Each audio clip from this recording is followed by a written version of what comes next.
भारतले वास्तवमा यसरी अतिक्रमण गरेको रहेछ। कालापानी र लिम्पियाधुरा नेपाल र भारतबीच भइरहेको सीमा समाधान गर्न अब नेपाल सरकार एक्सनमा उत्रियो।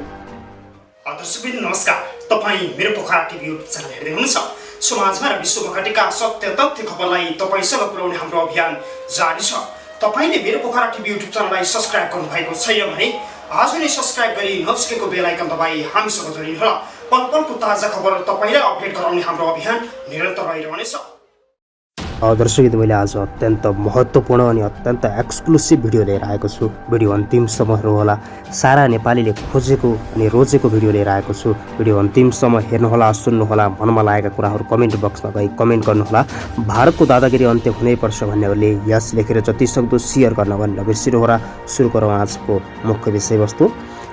भारत र चीनबीच सन् 1962मा भएको घमासान युद्ध रोकिएपछि भारतीय फौजले सुरक्षात्मक रणकौशलीय क्षेत्र खोज्दै जाँदा कालापानी लिपुलेख अवस्थित उक्त स्थानलाई सर्वमान्य ठानेर त्यहाँ अड्डा जमाएर बसेको थियो।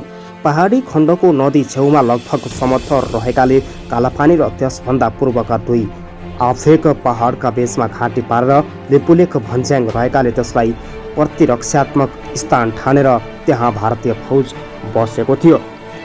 चीनको ताक्लाकोटतर्फबाट चिनिया फौज भारततर्फ आएमा लिपुलेख घाटीबाट पस्न सक्ने भएको भन्ने आकलन गरिएको थियो।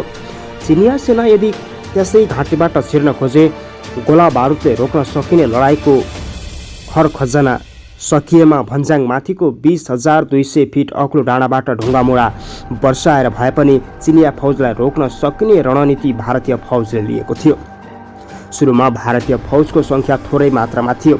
दिल्लीले त्यहाँ इन्डो-बेटियन बोर्डर पोस्ट स्थापना गरी फौजको सङ्ख्या थपेको थियो। त्यसयता हाते वायरलेसले सहायताले त्यहाँको गतिविधि दिल्ली र राँची क्यान्टोमेन्टियन राहज गरेको मानिन्थ्यो। सुगौली सन्धिमा धारा 5मा नेपालको पश्चिमी सिमानामा काली नदी भनेर उल्लेख गरिए तापनि काली नदीभन्दा पूर्वको लिम्पियाधुरा, कुटी, नाभी काम्जी लगायतका तुलसी नियरिङ, नाभिङडाङ लिपुलेख क्षेत्र नजिक दुर्गम भएकाले त्यसतर्फ नेपालको कहिल्यै दृष्टि पुगेन। भारतले भारतीय फौज त्यहाँ हालीमुहाली गरी बसे। चिनिया फौजबाट त्रसित र सुसङ्कित भारतीय दस्ताको कालापानीमा सुदृढ किल्ला बनाएर बसेका थिए।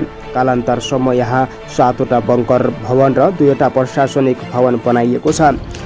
जाडोमा हात हतियार, गोलाबारुद, चिसोले जमोट नहोस् भनेर भवन हिस्टिङ सिस्टम स्थापना गरिएको छ।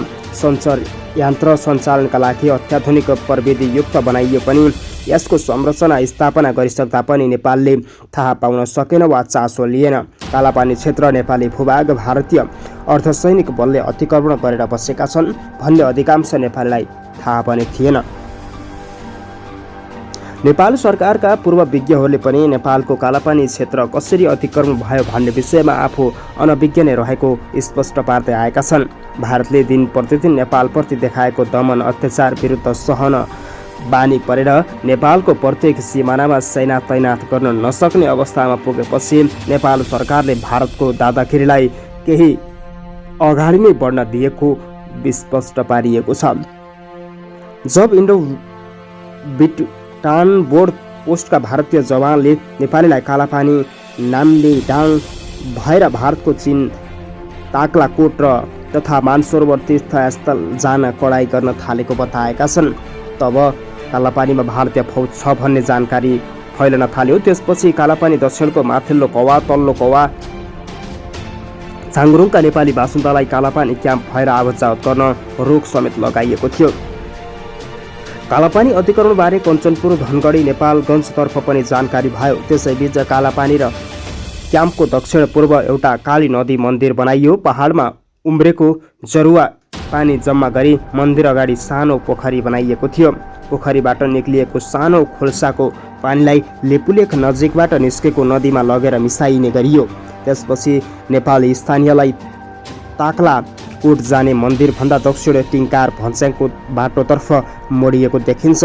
त्यसपछि स्थानीयवासीले जिल्ला विकास समितिका सभापति काठमाडौँ आउँदा नेपाल कालापानी सिमाना अतिक्रमण भएको कुरा बेला बखत फाटे फुट्टे सुनाउने गरिन्थ्यो। यसरी स्पष्ट पारेका छन्। दार्चुलाबाट प्रतिनिधित्व गर्ने सांसद प्रेम सिंह धामीले अरू प्रकाश पार्ने गर्थे। खासमा नेपालको कालापानी क्षेत्र मिचिएको तथ्यबारे स्थानीय जनताले बोलेको कुरा काठमाडौँ पुग्न सकेको थिएन। सीमा विवाद र सीमाविद बुद्धिनारायण श्रेष्ठले यसरी स्पष्ट पार्नु भएको थियो।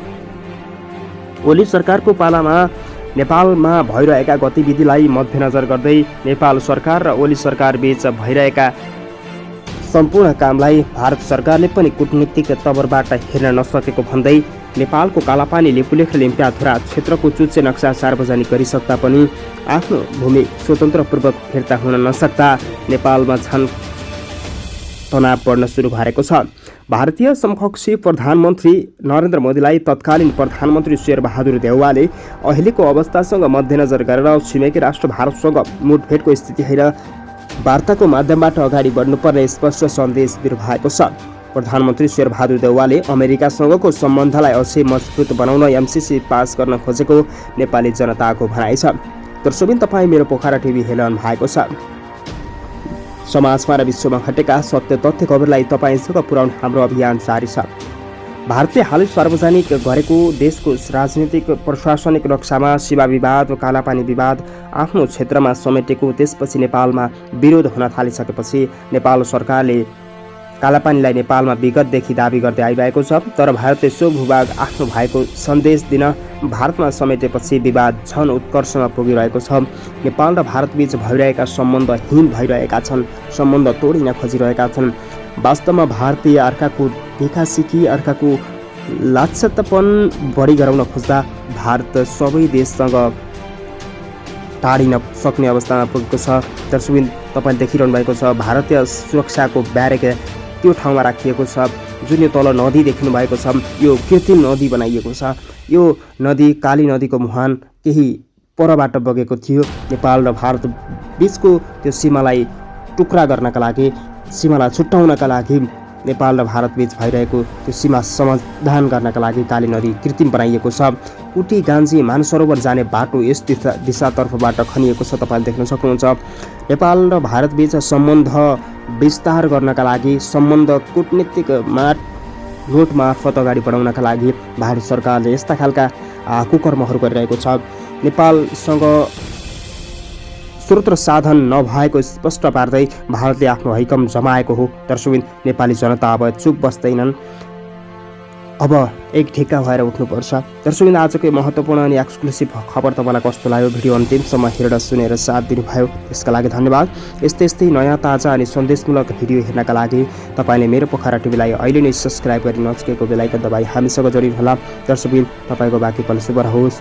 नमस्कार।